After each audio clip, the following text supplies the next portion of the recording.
अध्याय 6 श्लोक 20, 21, 22, 23। सिद्धि की अवस्था में, जिसे समाधि कहते हैं, मनुष्य का मन योगाभ्यास के द्वारा भौतिक मानसिक क्रियाओं से पूर्णतया संयमित हो जाता है। इस सिद्धि की विशेषता यह है कि मनुष्य शुद्ध मन से अपने को देख सकता है और अपने आप में आनंद उठा सकता है। उस आनंदमयी स्थिति में वह दिव्य इंद्रियों द्वारा असीम दिव्य सुख में स्थित रहता है। इस प्रकार स्थापित मनुष्य कभी सत्य से विपथ नहीं होता और इस सुख की प्राप्ति हो जाने पर वह इससे बड़ा कोई दूसरा लाभ नहीं मानता। ऐसी स्थिति को पाकर मनुष्य बड़ी से बड़ी कठिनाई में भी विचलित नहीं होता। ये निस्संदेह भौतिक संसर्ग से उत्पन्न होने वाले समस्त दुखों से वास्तविक मुक्ति है। तात्पर्य, योगाभ्यास से मनुष्य भौतिक धारणाओं से क्रमशः विरक्त होता जाता है। ये योग का प्रमुख लक्षण है। इसके बाद वह समाधि में स्थित हो जाता है, जिसका अर्थ ये होता है कि दिव्य मन तथा बुद्धि के द्वारा योगी अपने आप को परमात्मा समझने का भ्रम न करके परमात्मा की अनुभूति करता है। योगाभ्यास बहुत कुछ पतंजलि की पद्धति पर आधारित है। कुछ अप्रामाणिक भाष्यकार जीवात्मा तथा परमात्मा में अभेद स्थापित करने का प्रयास करते हैं और अद्वैतवादी इसे ही मुक्ति मानते हैं, किंतु वे पतंजलि की योग पद्धति के वास्तविक प्रयोजन को नहीं जानते। पतंजलि पद्धति में दिव्य आनंद को स्वीकार किया गया है, किंतु अद्वैतवादी इस दिव्य आनंद को स्वीकार नहीं करते क्योंकि उन्हें भ्रम है कि इससे कहीं उनके अद्वैतवाद में बाधा न उपस्थित हो जाए। अद्वैतवादी ज्ञान तथा ज्ञाता के द्वैत को नहीं मानते, किंतु इस श्लोक में दिव्य इंद्रियों द्वारा अनुभूत दिव्य आनंद को स्वीकार किया गया है। इसकी पुष्टि योग पद्धति के विख्यात व्याख्याता पतंजलि मुनि ने भी की है।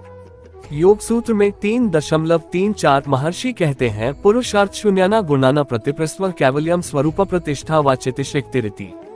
ये चितिशक्ति या अंतरंगा शक्ति दिव्य है। पुरुषार्थ का तात्पर्य धर्म, अर्थ, काम तथा अंत में परब्रह्म से तादात्म्य या मोक्ष है। अद्वैतवादी परब्रह्म से इस तादात्म्य को कैवल्यम कहते हैं, किंतु पतंजलि के अनुसार कैवल्यम वह अंतरंगा या दिव्य शक्ति है जिससे जीवात्मा अपनी स्वाभाविक स्थिति से अवगत होता है। भगवान चैतन्य के शब्दों में यह अवस्था चेतदर्पण मार्जनम अर्थात मन रूपी मलिन दर्पण का मार्जन शुद्धि है। यह मार्जन वास्तव में मुक्ति या भाव महादावाग्न्य निर्वापनम है। प्रारंभिक निर्वाण सिद्धांत भी इस नियम के समान है। भागवत में 2:10-6 इसे स्वरूपेण व्यवस्थिति कहा गया है। भगवद गीता के इस श्लोक में भी इसी की पुष्टि हुई है। निर्वाण के बाद आध्यात्मिक कार्यकलापों की या भगवत भक्ति की अभिव्यक्ति होती है, जिसे कृष्ण भावनामृत कहते हैं। भागवत के शब्दों में स्वरूपेण व्यवस्थिति जीवात्मा का वास्तविक जीवन यही है। भौतिक दूषण से आध्यात्मिक जीवन के कलमश युक्त होने की अवस्था माया है। इस भौतिक दूषण से मुक्ति का अभिप्राय जीवात्मा की मूल दिव्य स्थिति का विनाश नहीं है। पतंजलि भी इसकी पुष्टि इन शब्दों से करते हैं, कैवल्यम स्वरूप प्रतिष्ठा व चितिशक्ति रीति। ये चितिशक्ति या दिव्य आनंद ही वास्तविक जीवन है। इसका अनुमोदन वेदांत सूत्र में 1.1.12 इस प्रकार हुआ है, आनंदमयोभ्यासात्। ये चितिशक्ति ही योग का परम लक्ष्य है और भक्ति योग द्वारा इसे सरलता से प्राप्त किया जाता है। भक्ति योग का विस्तृत विवरण 7वें अध्याय में किया जाएगा।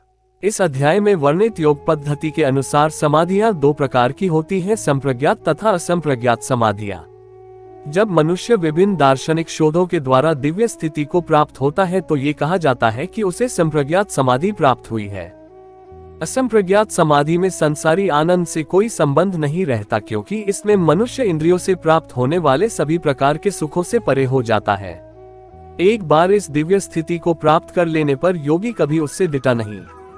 जब तक योगी इस स्थिति को प्राप्त नहीं कर लेता, तब तक वह असफल रहता है। आजकल के तथाकथित योगाभ्यास में विभिन्न इंद्रिय सुख सम्मिलित है, जो योग के सर्वथा विपरीत है। योगी होकर यदि कोई मैथुन तथा मादक द्रव्य सेवन में अनुरक्त होता है तो यह उपासजनक है। यहाँ तक कि जो योगी योग की सिद्धियों के प्रति आकृष्ट रहते हैं, वे भी योग में आरूढ़ नहीं कहे जा सकते।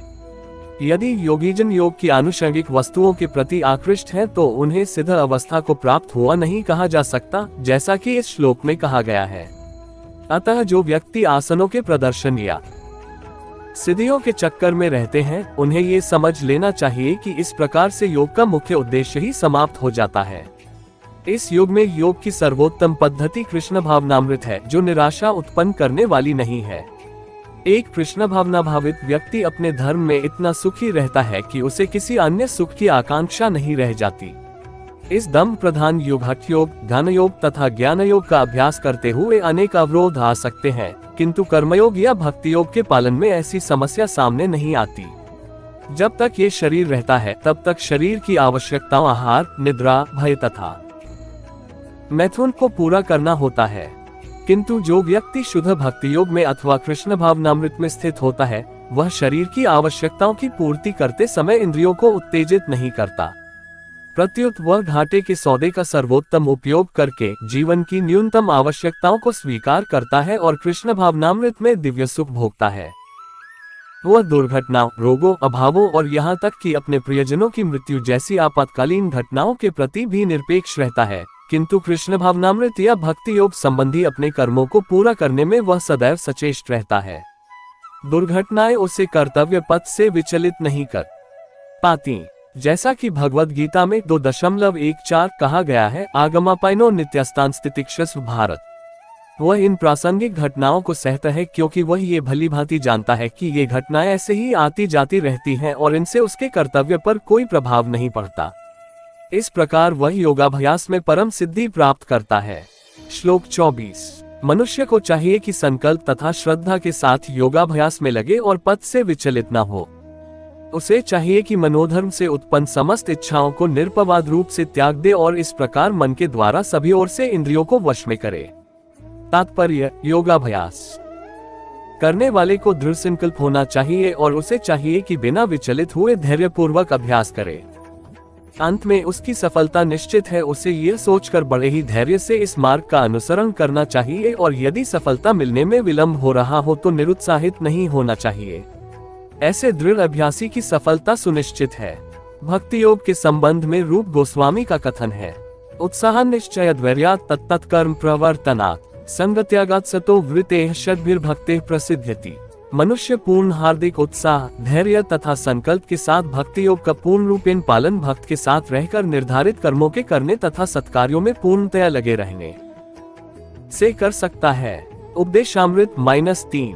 जहाँ तक संकल्प की बात है, मनुष्य को चाहिए कि उस गौरैया का आदर्श ग्रहण करे जिसके सारे अंडे समुद्र की लहरों में मग्न हो गए थे। कहते हैं कि एक गौरैया ने समुद्र तट पर अंडे दिए, किंतु विशाल समुद्र उन्हें अपनी लहरों में समेट ले गया। इस पर गौरैया अत्यंत क्षुब्ध हुई और उसने समुद्र से अंडे लौटा देने के लिए कहा, किंतु समुद्र ने उसकी प्रार्थना पर कोई ध्यान नहीं दिया। अतः उसने समुद्र को सूखा डालने की ठान ली। वह अपनी नन्ही सी चोंच से समुद्र का पानी निकालने लगी। सभी उसके इस असंभव संकल्प का उपहास करने लगे।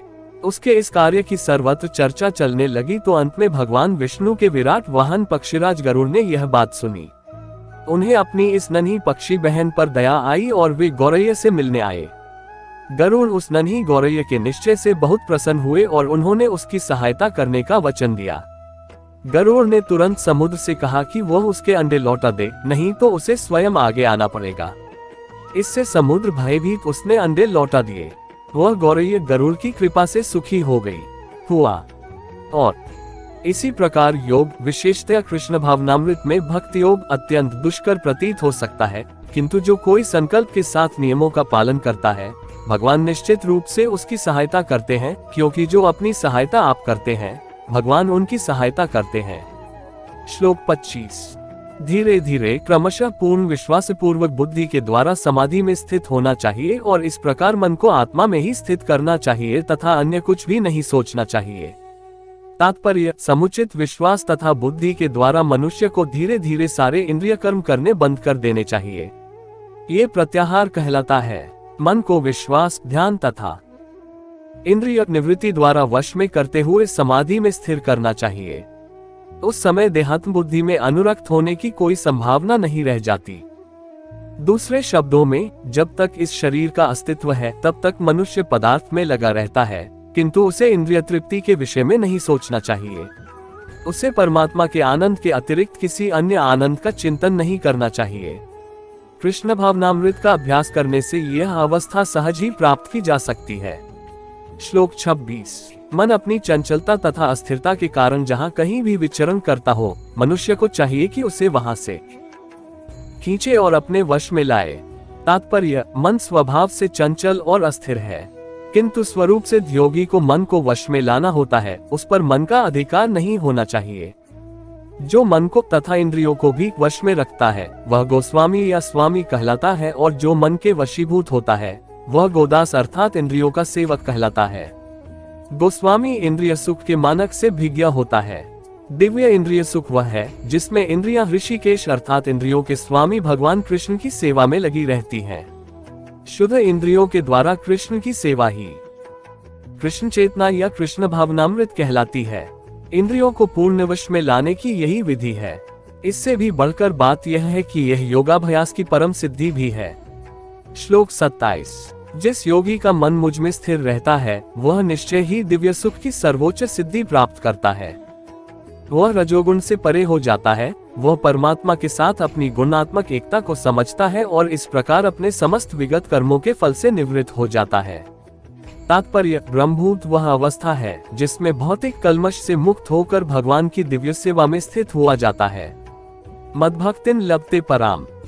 भगवद गीता 18.54। जब तक मनुष्य का मन भगवान के चरण कमलों में स्थिर नहीं हो जाता तब तक कोई ब्रह्मरूप में नहीं रह सकता। स वै मनः कृष्ण पदारविंदयोः।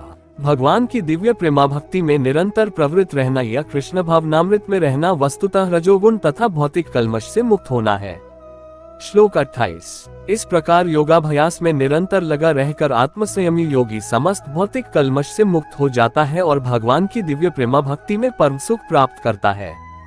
तात्पर्य, आत्म साक्षात्कार का अर्थ है भगवान के संबंध में अपनी स्वाभाविक स्थिति को जानना। जीव आत्मा भगवान का अंश है और उसकी स्थिति भगवान की दिव्य सेवा करते रहना है। ब्रह्म के साथ ये दिव्य सान्निध्य ही ब्रह्म संस्पर्श कहलाता है।